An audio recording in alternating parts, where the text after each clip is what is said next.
Bonjour à tous et bienvenue dans ce nouvel épisode de Tech Antique. Pour aujourd'hui, une petite vidéo sur une de mes cassettes favorites, type de cassette favorite. Il s'agit des Sony HFS de 1990, qui ont été produites entre 1988 et 1990. Ça sera une petite vidéo rapide puisque je ne présente qu'un seul type de cassette. Il s'agit d'une cassette de type 1, c'est-à-dire super ferrique, donc à l'oxyde de fer, mais améliorée grâce à du cobalt, comme j'en ai déjà parlé dans plusieurs de mes vidéos.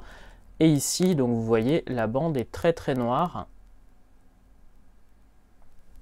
Et alors c'est une de mes cassettes favorites pour sa qualité de son, vous verrez tout de suite, mais aussi pour une autre raison, tout simplement parce que comme beaucoup de cassettes, il y a toujours ce côté nostalgique. Et ici, moi j'avais une de mes cassettes préférées quand j'avais 5-6 ans, qui était sur une HFS comme ça. Cassette que j'ai toujours d'ailleurs, puisque j'avais peur qu'elle ne fonctionne plus.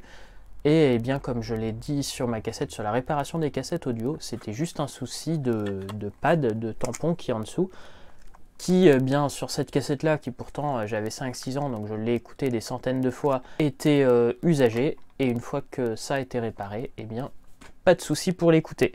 C'était une cassette assez accessible, c'était pas le plus bas de gamme de chez Sony, la Sony FN que je vous ai déjà montré, qui était une cassette pour la voix.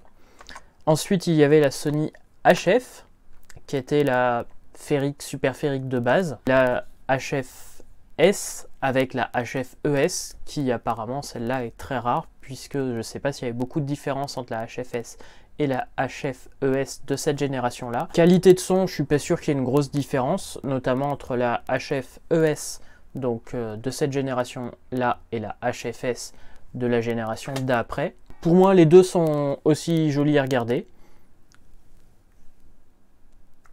Et elle a été remplacée par une toujours aussi sympa,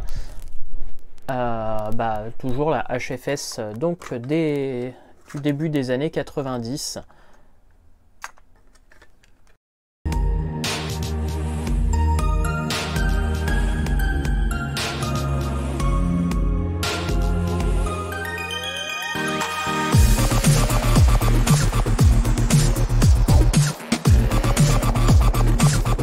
Qu'est-ce que j'en pense? C'est une super ferrique, ce n'est pas le plus haut de gamme, c'est-à-dire qu'on va avoir peut-être une petite compression naturelle de la cassette, mais on a ce côté analogique un peu plus chaud, très sympa à écouter, qui me plaît beaucoup. Et ce petit côté-là, fait que pour moi, c'est un côté nostalgique assez fort, cette là.